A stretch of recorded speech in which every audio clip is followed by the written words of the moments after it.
بسم الله الرحمن الرحيم. الحمد لله وكفى وسلام على عباده الذين اصطفى. أما بعد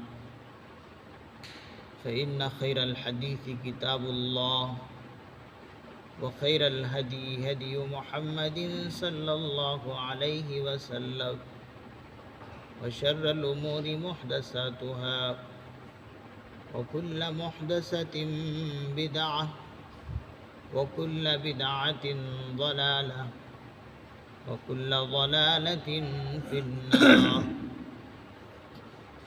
فقد قال الله تبارك وتعالى في القرآن المجيد والفرقان الحميد: فأعوذ بالله من الشيطان الرجيم. بسم الله الرحمن الرحيم.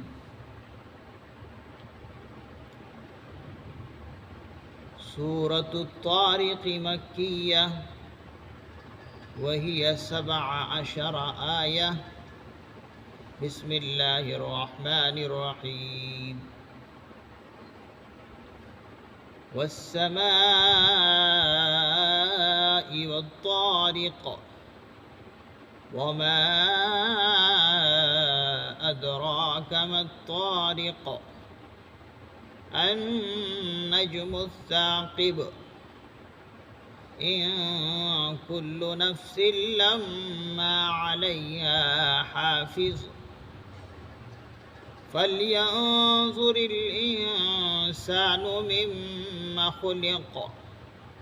خلق من ماء دافق يخرج من بين الصلب والترائب إنه على رجعه لقادر يوم تبلى السرائر فما له من قوة ولا ناصر.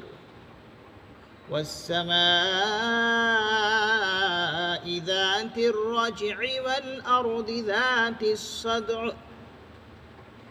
إنه لقول فصل وما هو بالهزل إنهم يكيدون كيدا وأكيد كيدا فمهل الكافرين أمهلهم رويدا. صدق الله العظيم.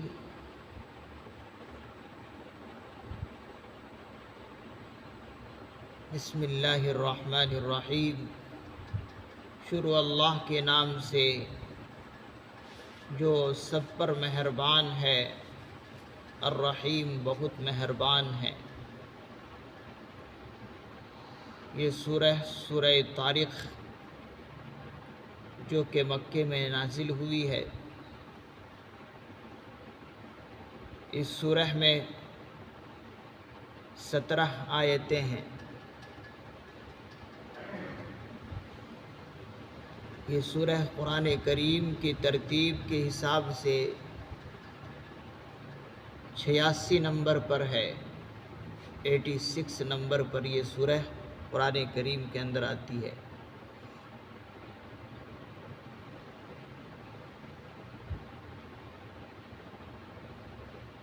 اس سورہ کا نام سورہ طارق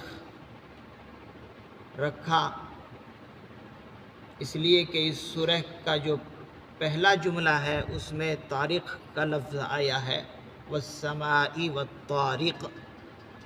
تو اسی پہلے جملے سے اس سورہ کا نام بھی سورہ طارق اللہ تعالیٰ نے رکھا ہے. والسماء والطارق، قسم ہے آسمان کی اور رات کو آنے والے کی. وما ادراک ما الطارق، اور آپ کو کیا خبر، آپ کو کیا معلوم کہ رات کو آنے والی کیا ہے. یا رات کو نمودار ہونے والی، ظاہر ہونے والی کیا ہے؟ آپ کو کیا معلوم؟ النجم الثاقب وہ چمکتا ہوا ستارہ ہے۔ اللہ تبارک و تعالی نے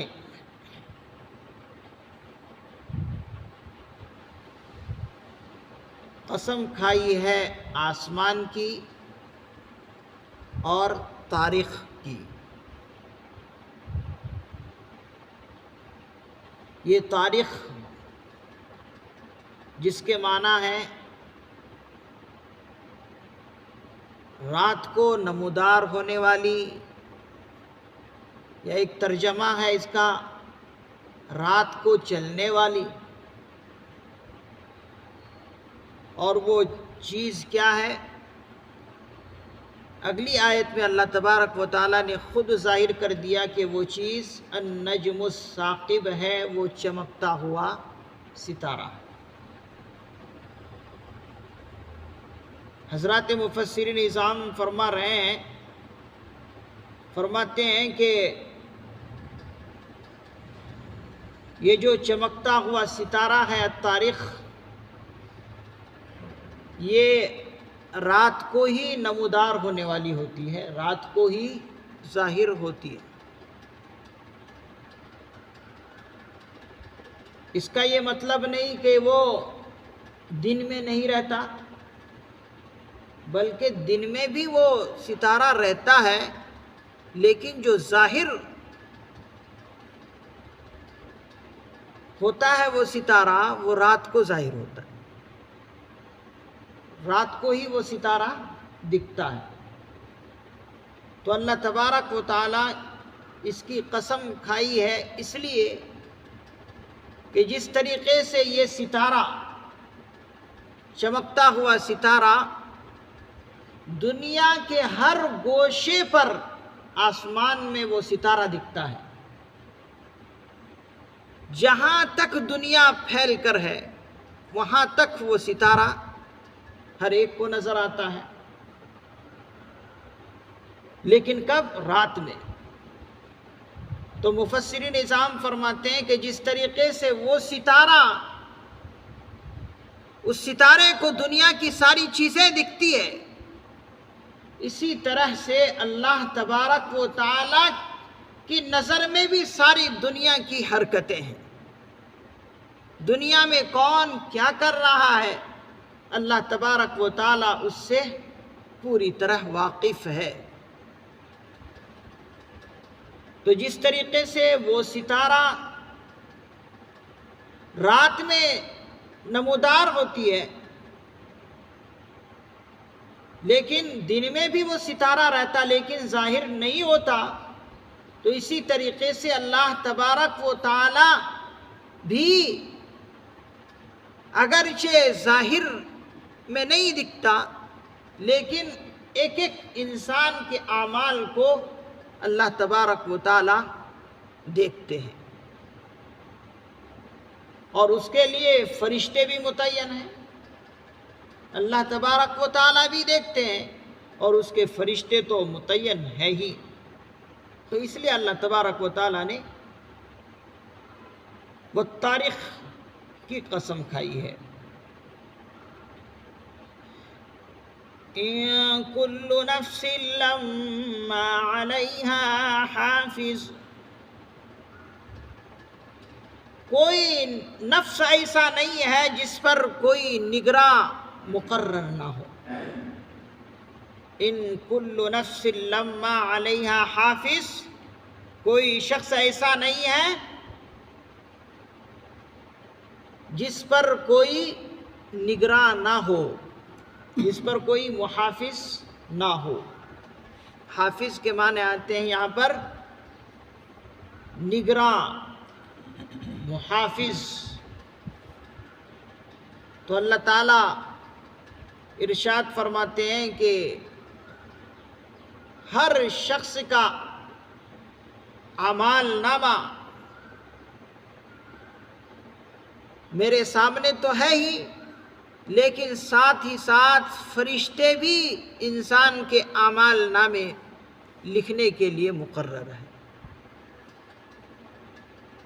ایک ایک چھوٹے سے چھوٹے اعمال، بڑے سے بڑے اعمال کو وہ فرشتے لکھ لیتے ہیں اور فرشتے متعین ہیں، جیسے کہ پچھلی صورتوں میں بھی آیا وَإِنَّ عَلَيْكُمْ لَحَافِظِينَ كِرَامًا كَاتِبِينَ، کہ تم پر محافظ ہیں فرشتے جو کہ کرامن کاتبین کہتے ہیں، تمہارے اعمال نامے کو لکھتے ہیں۔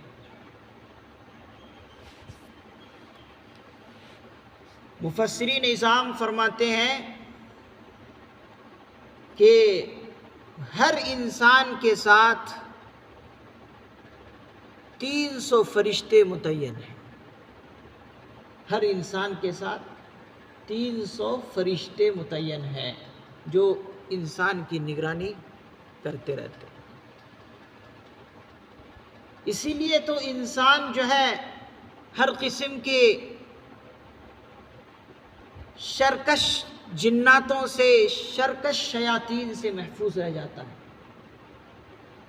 نہیں تو اگر یہ فرشتے انسان کے ساتھ نہ ہو، محافظ بن کر نہ رہے، مفسرین نظام فرماتے کہ کب کی جو ہے یہ شرکش جنات اور شیطان جو ہے انسان کو اچک لے، کب ہی جو ہے انسان کا خاتمہ کر دے، اگر یہ فرشتے انسان کے محافظ بن کر نہ رہے۔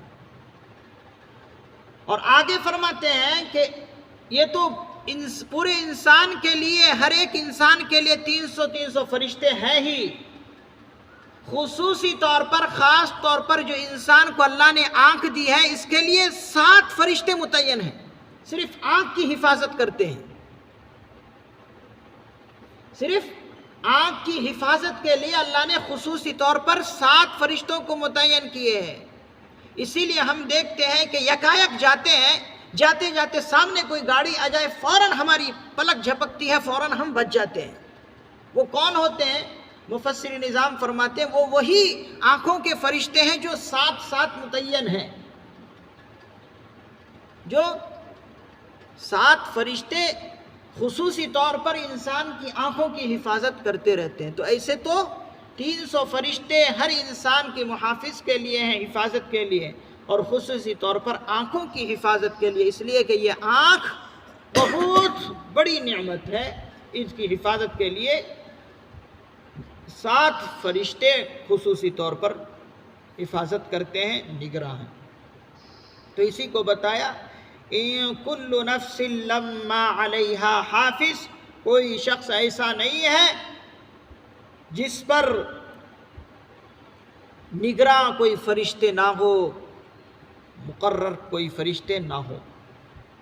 تو جب ایسا ہے تو پھر اللہ تعالیٰ فرماتے ہیں فَلْيَنظُرِ الْإِنسَانُ مِمَّا خُلِقَ، پھر جب ایسا ہے تو انسان کو چاہیے کہ وہ نظر کرے، وہ دیکھے کہ اسے کس چیز سے پیدا کیا گیا ہے، مِمَّا خُلِقَ، اس کو دیکھنا چاہیے، فکر چاہیے کہ وہ کس چیز سے پیدا کیا گیا ہے۔ انسان تیری حفاظت کے لیے فرشتے ایک طرف ہے، پھر تجھے پیدا بھی اللہ رب العزت نے عجیب و غریب طریقے سے پیدا کیا ہے، مما خلق، کس چیز سے پیدا کیا گیا ہے۔ اے انسان، تجھے اپنی اوقات تو معلوم ہونی چاہیے کہ تو پیدا کس چیز سے کیا گیا ہے۔ خود اللہ تعالیٰ فرماتے ہیں خلق من ماء دافق، اللہ تعالیٰ فرما رہے ہیں کہ ایک اچھلتے ہوئے پانی سے تجھے پیدا کیا گیا ہے، ایک اچھلتے ہوئے پانی سے پیدا کیا گیا ہے، اور وہ اچھلتا ہوا پانی کیا ہے؟ وہ مادہ منویہ ہے، وہ انسان اور عورت کا منی کا قطرہ ہے، نطفہ ہے، جس سے انسان کو پیدا کیا گیا۔ تو فرماتے ہیں کہ یہ اچھلتا ہوا پانی سے پیدا کیا گیا ہے تجھے انسان، تو فکر کر، تو اپنی اوقات کو نہ بھول، تجھے ایک حقیر اور ذلیل چیز سے پیدا کیا گیا۔ اچھلتا ہوا پانی. مفسرین نظام فرماتے ہیں عورت کے مقابلے میں مرد کا جو نطفہ ہے، منی ہے، عورت کے مقابلے میں مرد کا جو نطفہ اور منی کا جو قطرہ ہے وہ اچھلتا ہوا نکلتا ہے. وہ اچھلتا ہوا نکلتا ہے. کس کے مقابلے میں؟ عورت کے مقابلے میں. عورت کے نطفے میں بھی ہے اچھلنا پن، لیکن بہت کم.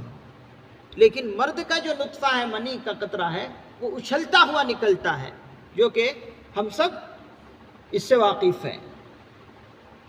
پھر آگے فرماتے ہیں یخرج من بین الصلب والترائب، جو پشت اور سینے کے درمیان سے نکلتا ہے. کہاں سے نکلتا ہے یہ منی کا قطرہ؟ انسان کے پشت اور سینے کے درمیان سے.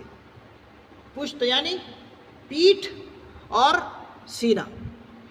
تو ان دونوں کو اللہ تبارک و تعالیٰ نے خصوصی طور پر ذکر فرمایا کہ انسان کا جو منی کا قطرہ نکلتا ہے وہ پیٹھ اور سینے کے درمیان سے. یہ سینہ اور پیٹھ کہہ کر اللہ تبارک و تعالیٰ نے پورا بدن مراد لیا ہے. مفسرین نظام فرماتے ہیں کہ یہ کیونکہ انسان کی جسم کا مرکز ہے، سامنے سینہ یہ بالکل انسان کے جسم کا بالکل بیچم بیچ ہے، مرکز ہے، سامنے کی چیز ہے. اسی طریقے سے پشت بھی یہ انسان کے جسم کا مرکز ہے اور بالکل بیچ کا حصہ ہے. تو سینہ اور پیٹھ مراد لے کر پورا جسم مراد لیے ہیں. اور آگے بڑھتے ہوئے حضرات مفسرین اسلام اس کی تفسیر یوں فرماتے ہیں کہ ایسے تو منی کا قطرہ انسان کے ہر عضو سے بنتا ہے. انسان کے ہر عضو سے، ہاتھ ہے، پیر ہے.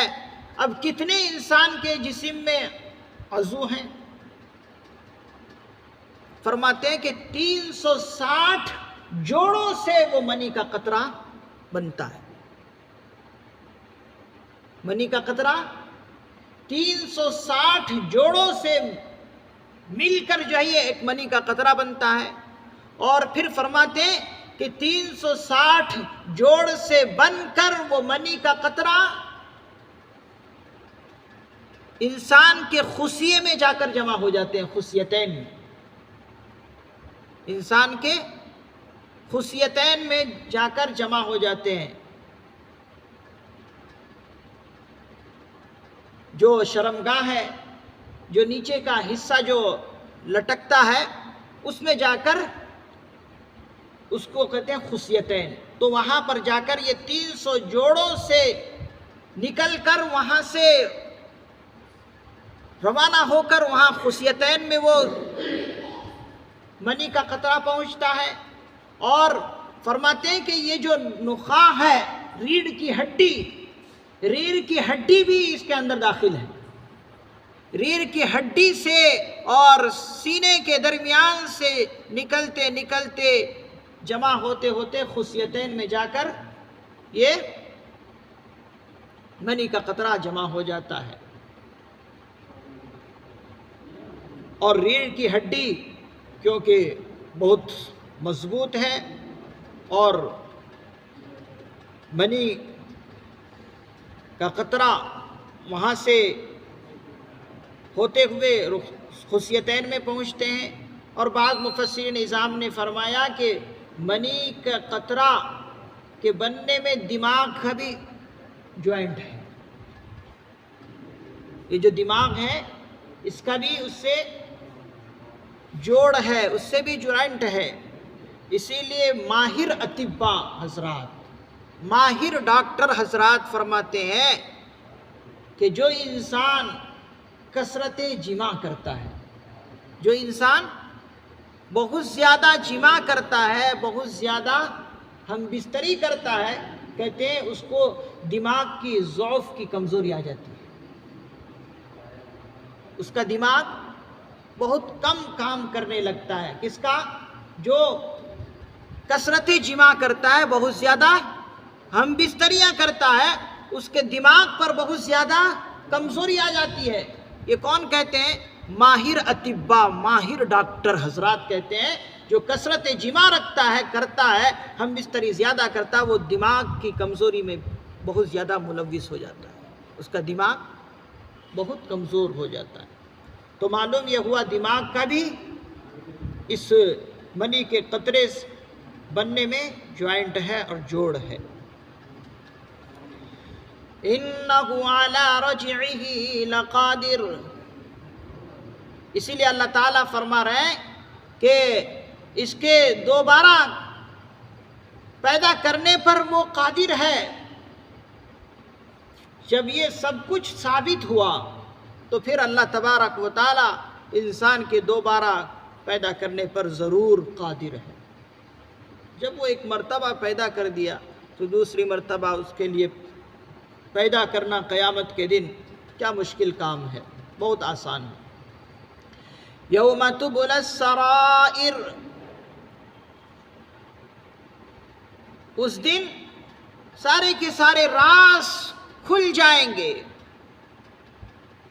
جب دوبارہ اللہ تبارک و تعالیٰ زندہ کریں گے قیامت کے دن تو فرما رہے ہیں کہ جس روز ساری کی ساری رازیں کھل جائیں گی انسان کی، کوئی انسان کا راز پوشیدہ نہیں ہوگا۔ اللہ تبارک و تعالیٰ سارے کے سارے انسان کے راز اور خفیہ باتیں کھول کر رکھ دیں گے۔ بعض مفسرین نظام نے فرمایا انسان نے کیا کیا گناہ کیے، ان گناہوں کی وجہ سے ان کے چہرے پر ظلمت اور تاریکی چھا جائے گی، اندھیرے پن، اور بالکل اس کا چہرہ جو ہے بالکل کالا پڑ جائے گا۔ اور جس نے اچھے اچھے اعمال کیے وہ سارے کے سارے اعمال اس کے چہرے پر ظاہر ہو جائیں گے، بہت منور ہو جائے گا اس کا چہرہ۔ فَمَا لَهُ مِن قُوَّةٍ وَلَا نَاصِرٍ، اللہ تعالیٰ فرما رہے ہیں پھر اس قیامت کے روز پھر انسان کو نہ تو کوئی قوت ہوگی کہ عذاب کو دفع کر سکے، مدافعت کر سکے، وَلَا نَاصِرٍ، اور نہ کوئی ان کا کوئی حمایتی ہوگا، مددگار ہوگا۔ اس روز کسی کا زور نہیں چل سکتا اللہ کے سامنے کہ کوئی آ کر حمایت بن جائے، رفیق بن جائے، کوئی سفارش کر دے۔ اللہ کی اجازت کے بغیر کوئی کر نہیں سکتا، نہ انسان کو خود طاقت ہوگی کہ وہ مدافعت کرے، جیسے دنیا کے اندر کر لیا کرتا تھا، طاقت کے بل بوتے پر ظلم اور زیادتی کر لیا کرتا تھا، لیکن وہاں پر کسی کی بس نہیں چلے گی۔ وَالسَّمَاءِ ذَاتِ الرَّجْعِ، قسم ہے آسمان کی جس سے بارش ہوتی ہے۔ وَالسَّمَاءِ ذَاتِ الرَّجْعِ، قسم ہے بھرے بادل کی، بھرے بارش کی، قسم ہے آسمان کی جس سے بارش ہوتی ہے۔ وَالْأَرْضِ ذَاتِ الصَّدْعِ، اور زمین کی جو پھٹ جاتی ہے، اور زمین کی جو وقت پر پھٹ جاتی ہے۔ ذات الرجع سے مراد یہ بھرے ہوئے بادل جو پانی سے بالکل بھرا ہوا ہوتا ہے، اس کو ذات الرجع کہتے ہیں۔ اللہ تبارک و تعالیٰ اس کی قسم کھا رہے ہیں، اور پھٹے زمین کی، جو زمین پھٹ جاتی ہے اس کی قسم کھا رہے ہیں۔ قسم کھا کر یہ بتانا چاہتے ہیں کہ جس طریقے سے آسمان سے بارش برستی ہے، اب وہ بارش برس کر وہ زمین وہ بارش جو ہے زمین میں جاتی ہے، وہ بارش زمین پر پڑنے کے بعد وہ زمین کے اندر وہ بارش جاتی ہے۔ اب جانے کے بعد جس زمین کے اندر صلاحیت ہے اس پانی کو لینے کی، اور جس زمین کے اندر کسی چیز کی اگانے کی صلاحیت ہے تو زمین جو ہے وہ پانی کو لے لیتی ہے اور اس سے طرح طرح کی چیزیں اگتی ہے، اور پھر اس کے بعد اس سے جو کمپل نکلتے ہیں، جو بہت نرم اور نازک شاخ نکلتا ہے، کمپل جس کو کہتے ہیں، بہت معمولی سی شاخ ہری بھری جو نکلتی ہے، اس وقت کیا ہوتا ہے؟ اتنی مضبوط اور مستحکم زمین پھٹ جاتی ہے اس کمپل کے لیے۔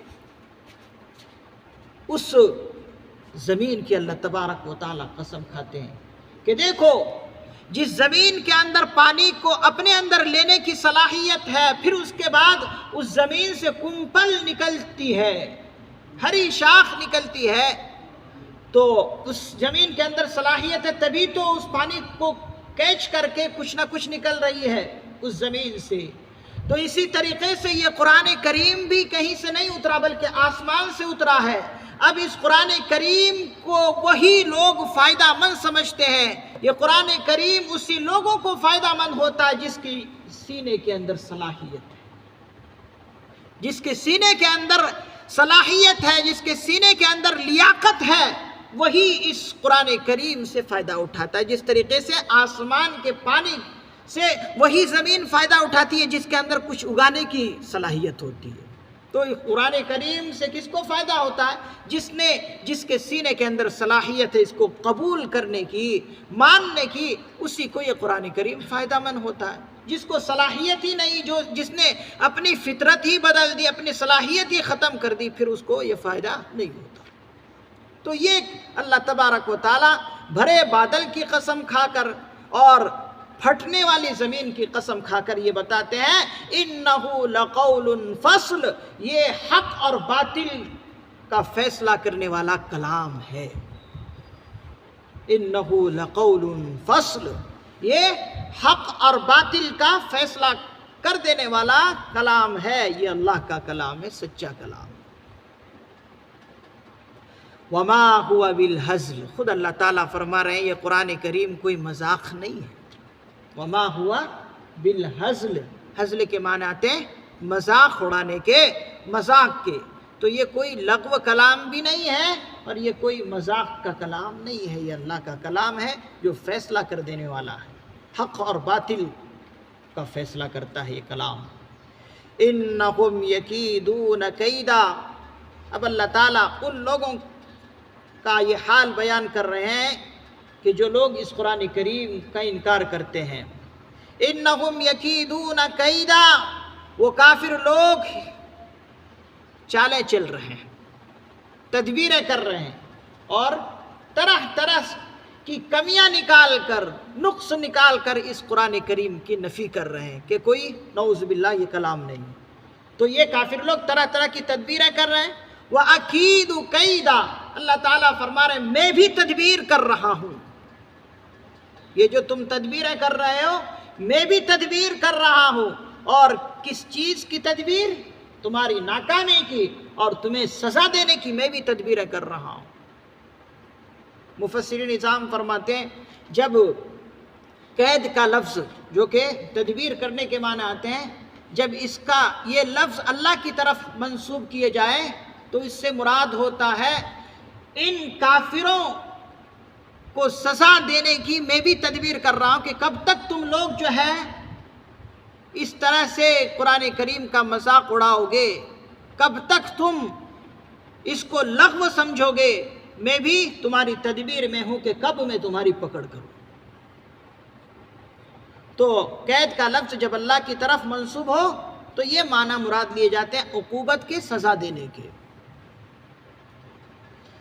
فَمَهِّلِ الْكَافِرِينَ، اللہ تعالیٰ اپنے پیغمبر سے فرما رہے ہیں ان کافروں کو تھوڑے دن کی مہلت دے دو، اے پیغمبر ان کافروں کو تھوڑے دن کی مہلت دو، آپ فکر مند نہ ہو کہ یہ چھوڑے جا رہے ہیں، یہ پکڑے نہیں جا رہے ہیں، کیسی کیسی غلط حرکتیں کر رہے ہیں، اللہ تعالیٰ پکڑ نہیں کر رہے ہیں، تو آپ ذرا فکر مند نہ ہو، ذرا مہلت دیجئے، میں بھی ان کی اسی طرح تدبیریں کر رہا ہوں کہ کس طرح میں ان کو سزا دوں، میری بھی تدبیر ان کے ساتھ ہے، تو آپ بے فکر ہو جائیے، آپ ذرا ان کو مہلت دیں۔ فَمَهِّلِ الْكَافِرِينَ أَمْهِلْهُمْ رُوَيْدًا، کب تک؟ تھوڑے دن کی انہیں مہلت دیجیے، تھوڑے دن انہیں چھوڑے رکھیے، پھر یہ پکڑے جائیں گے۔ اللہ کے فضل سے سورہ طارق کی تفسیر و ترجمے مکمل ہوئے۔